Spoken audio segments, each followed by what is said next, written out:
membahas salah satu tema penting dalam hukum Islam, yaitu istisla. Tapi sebenarnya istisla itu apa sih? Waalaikumsalam warahmatullahi wabarakatuh. Sebelumnya terima kasih sudah mengundang saya. Jadi istislah itu secara sederhana adalah upaya menetapkan hukum berdasarkan pertimbangan kemaslahatan atau kebaikan umum selama tidak bertentangan dengan Al-Quran, Sunnah, Ijma, dan Qiyas. Jadi intinya itu memikirkan manfaat bagi umat. Oh gitu ya, jadi menurut saudara, bagaimana peran istislah ini dalam hukum Islam? Oke, peran istislah sangat penting karena dalam kondisi-kondisi tertentu tidak semua persoalan umat itu bisa langsung ditemukan jawabannya di dalam Al-Quran dan Hadis.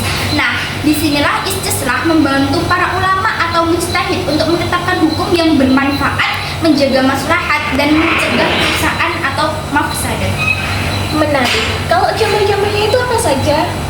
Bisa kasih gambaran? Oke, banyak banget contohnya. Misalnya, pembuatan undang-undang tentang lalu lintas yang tidak ada secara tekstual di dalam Al-Quran ataupun hadis.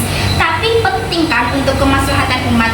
Contoh lain, larangan merokok di tempat umum atau kewajiban vaksin pas waktu corona itu juga semuanya itu diambil berdasarkan istislah.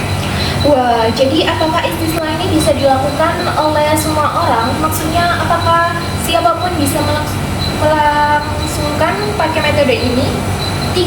Tidak sembarangan, tidak semua orang bisa menerapkan istislah. Yang boleh menerapkan itu para ulama, para mujtahid, atau pihak yang memiliki otoritas keilmuan yang mendalam dalam bidang hukum Islam.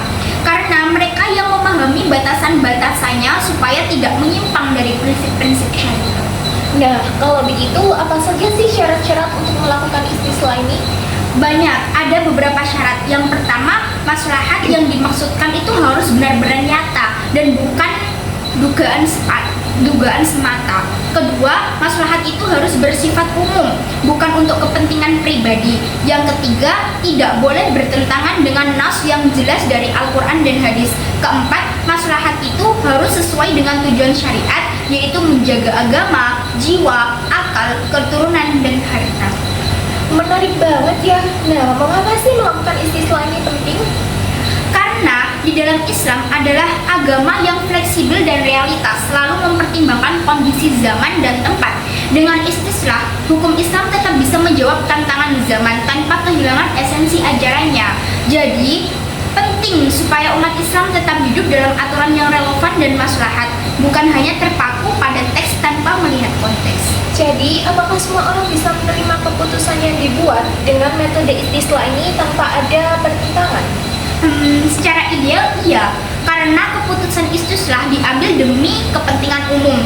Tapi dalam praktiknya tetap ada saja pihak yang memungkinkan tidak setuju karena perbedaan sudut pandang atau kurangnya pemahaman. Oleh karena itu, transparansi, komunikasi, dan edukasi kepada masyarakat sangat penting karena keputusan itu bisa diterima luas. Kalau begitu, manfaat melakukan istislah ini apa saja sih sebenarnya? Nah, jadi manfaatnya itu banyak. Yang pertama, menjaga keberlangsungan hukum Islam agar tetap relevan. Kedua, mencegah kerusakan atau kemudaratan dalam masyarakat. Yang ketiga, menciptakan keadilan sosial karena memperhatikan maslahat umum.